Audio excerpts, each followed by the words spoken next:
Jean-Michel Vernochet, vous nous avez parlé de crises multiples depuis les années 80 et bien avant.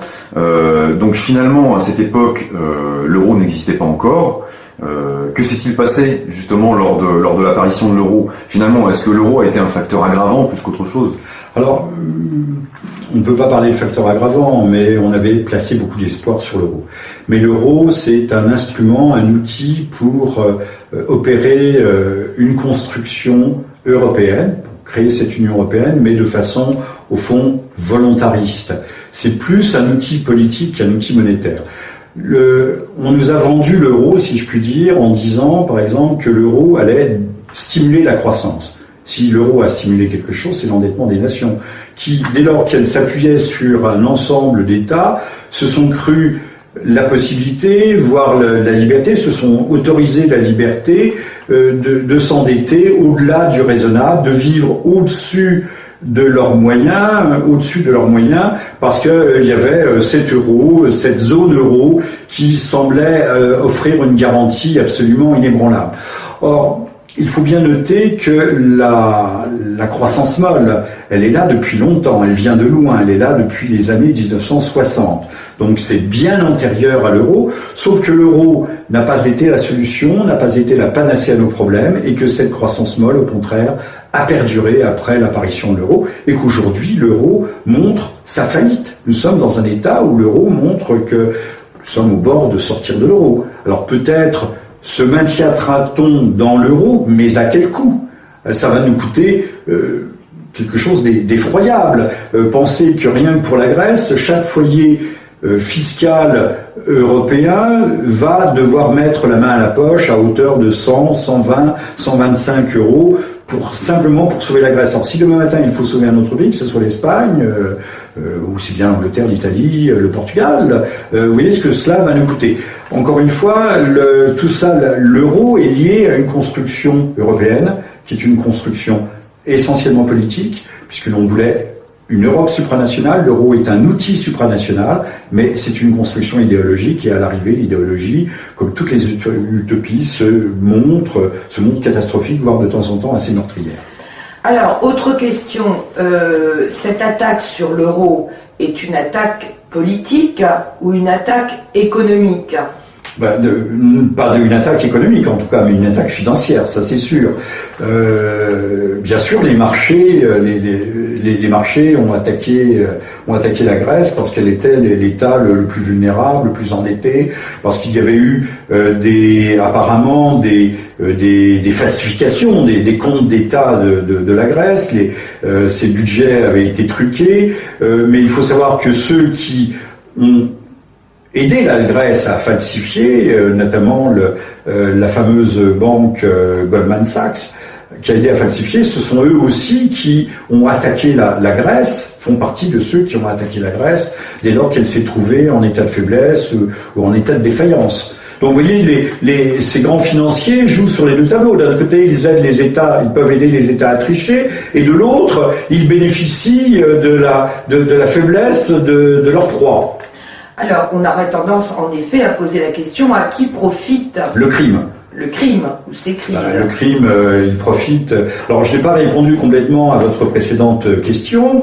À la fois, les marchés sont partie prenante, mais derrière eux, puisque l'on parle beaucoup de la main invisible du marché, il y a certainement d'autres mains invisibles, c'est-à-dire une poignée de patrons de hedge funds, de fonds spéculatifs ou de fonds souverains ou de maîtres de fonds souverains qui manient les marchés. Il y a ceux qui sont simplement motivés par un appétit débridé, par leur voracité de profit et de résultats, quelles qu'en soient les conséquences pour les États, les peuples, qui sont prêts au fond, qui se comportent comme le libre renard dans le libre poulailler. Lâcher un renard dans un poulailler, il va tuer toutes les poules qui sont là, quitte d'ailleurs à ne pas les manger. Mais derrière cette soi-disant main invisible du marché, il y a donc cette main invisible de ces hommes qui, eux, derrière les motivations financières, purement financières, ont aussi des motivations politiques. Je pense qu'on ne peut pas exclure cette hypothèse.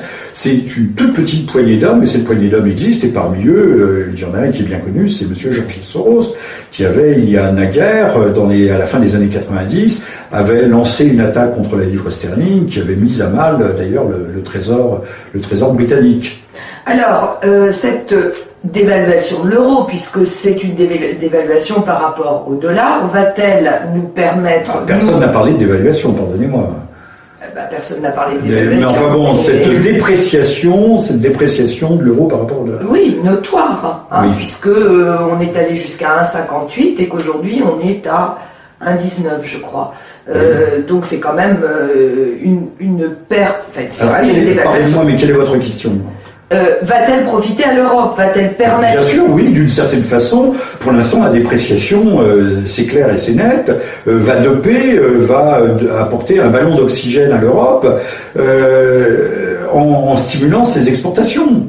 Et pénalise le dollar. Et nous pouvons être à peu près certains que les Américains voient d'un mauvais œil cette dépréciation de l'euro. C'était bien évident.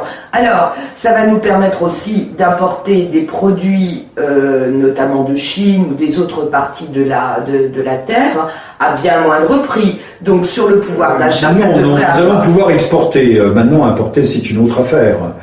Si. Et ça va nous permettre normalement de juguler la hausse des prix des consommateurs, enfin des consommateurs. Non, peut-être pas de Chine, mais il est vrai que l'Europe vient de passer des contrats commerciaux avec l'Amérique latine. Je crois que les grands contrats avec le Mercosur sont en cours de négociation. Le Mercosur va être le plus grand exportateur planétaire de céréales, d'aliments pour bétail, mais également de viande. Or, notre agriculture se porte déjà mal, et l'on peut penser que les Européens, à vous entendre et à vous suivre, sont maintenant condamnés à manger du bœuf OGM, nourri aux OGM qui arrivera du Brésil ou de cette région, arrivera du Brésil, mangera, et nos animaux ici mangeront du colza transgénique, également produit dans le nord-est brésilien. Bon, je suppose que vous devez suivre aussi le prix du baril de pétrole qui est indexé sur le dollar. Y a-t-il, ces dernières semaines, depuis la baisse de l'euro, une diminution significative du prix de l'essence à la pompe en France? De toute façon, il ne peut pas y en avoir. Quand on voit ce qui se passe dans le golfe du Mexique avec BP, le secteur pétrolier est un secteur non pas en difficulté, mais c'est un secteur qui domine le marché et qui, d'une certaine façon, dicte sa loi. Le secteur pétrolier va avoir besoin, dans les années qui viennent, de surenchérir le prix du baril pour pouvoir rentabiliser ses exploitations. Non seulement la solution de BP, ce sera la solution, la résolution de la catastrophe. Il faut parler, c'est une catastrophe de dimension planétaire qui est en train de se dérouler dans le golfe du Mexique, mais que ce soit pour assurer les forages en eau très profonde, au-delà de 1000 mètres jusqu'à 3000 et au-delà encore mètres de profondeur, d'épaisseur d'eau, mais également dans les schustes bitumineux du Groenland ou dans les mers avec la fonte des glaces arctiques dans les mers polaires. En Afghanistan également.